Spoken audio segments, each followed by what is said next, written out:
donde planteó una serie de derechos laborales que casi de manera intacta son los que van posteriormente a aparecer en el artículo 123 constitucional, y que pese a que se había derrotado a los ejércitos populares de Zapata y Villa, que eran quienes representaban los intereses populares,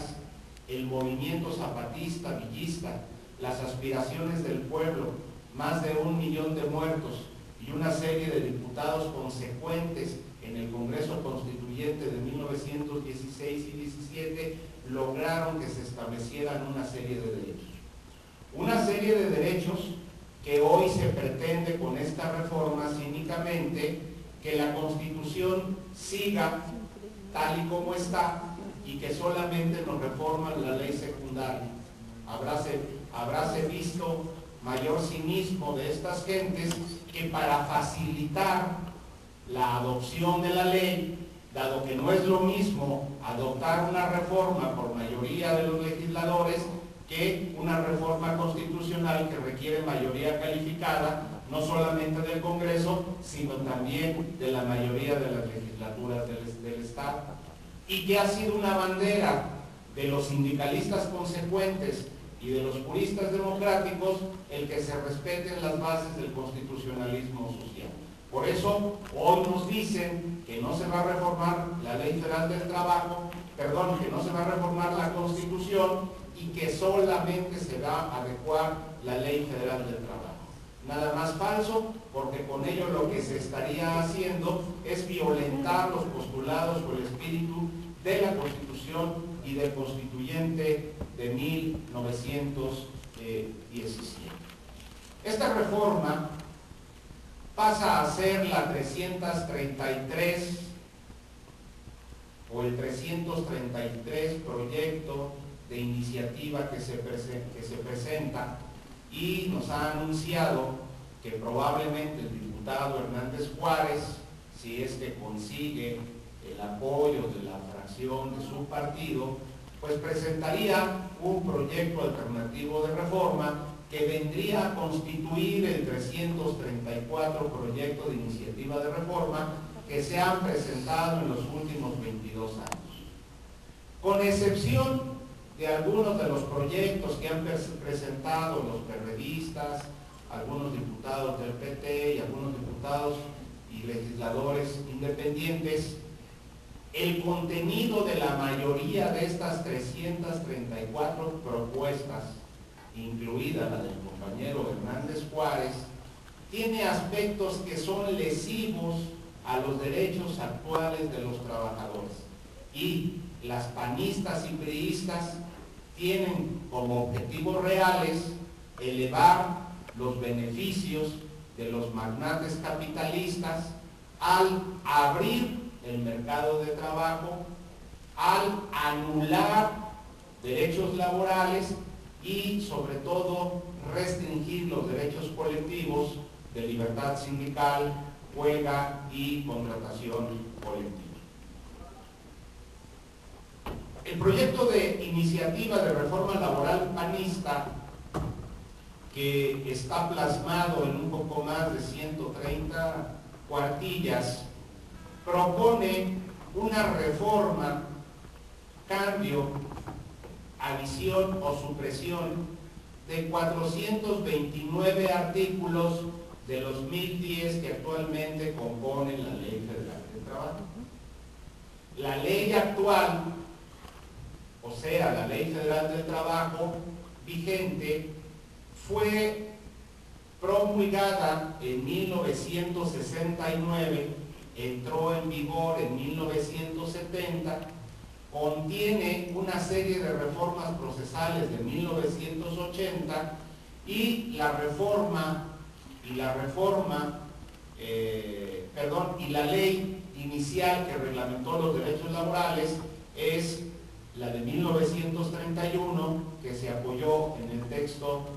del artículo 123 constitucional. Estas 429 propuestas de modificación, para nuestro estudio y explicación las podemos dividir en dos grandes campos. Unas son cosméticas o verdaderas jaladas, y la segunda son propuestas de fondo que son efectivamente las que tienen el objetivo esencial. Por citar solamente algunas, ¿no? Proponen que se incorpore la noción de trabajo decente que ha venido defendiendo desde hace años la Organización Internacional del Trabajo. Yo digo que decentes deberían de ser ellos, porque ¿cómo hay tanto cinismo para que nos hablen de que la incorporación del trabajo decente, que expresa la obligación de los gobiernos y de las partes en el trabajo para que el trabajo se preste en condiciones de respeto y dignidad, haya empleo, seguridad social, libertad sindical, salud en el trabajo, etcétera, etcétera?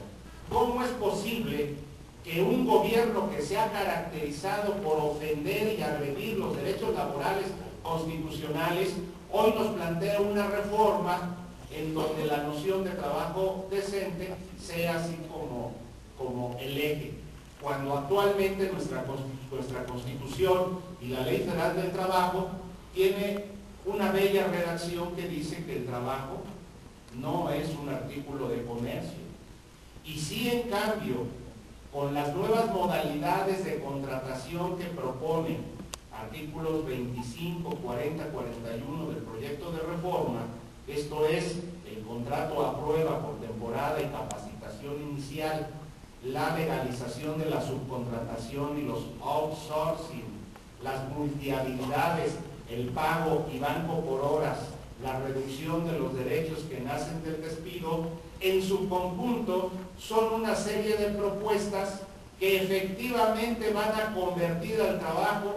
en un artículo de comercio, pasando el Estado mexicano de un Estado social a un Estado pollero.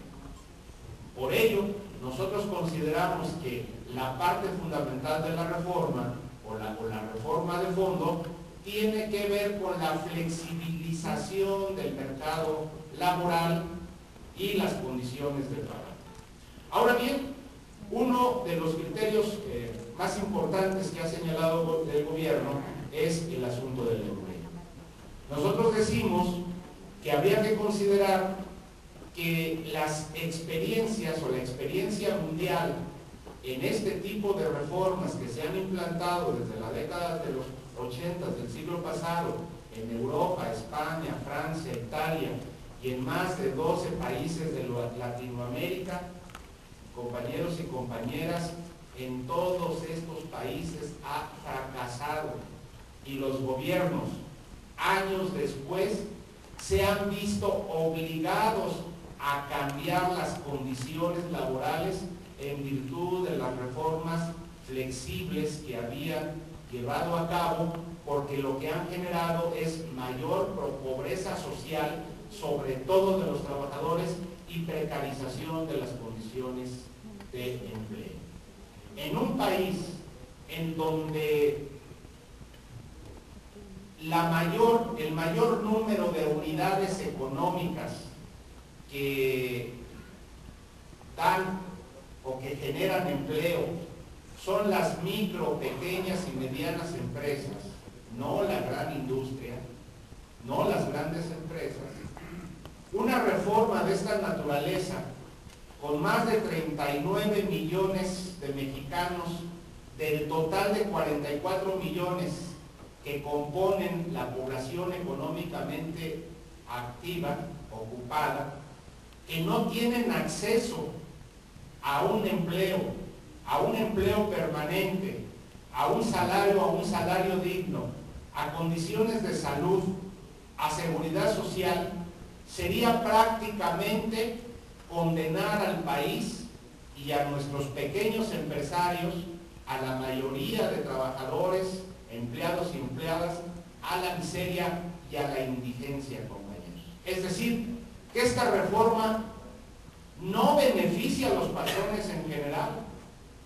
hay de patrones a patrones, sino que beneficia fundamentalmente a los grandes empresarios. Para resumir y terminar, les hemos dado a ustedes esta ponencia 10 motivos para no estar de acuerdo con ninguna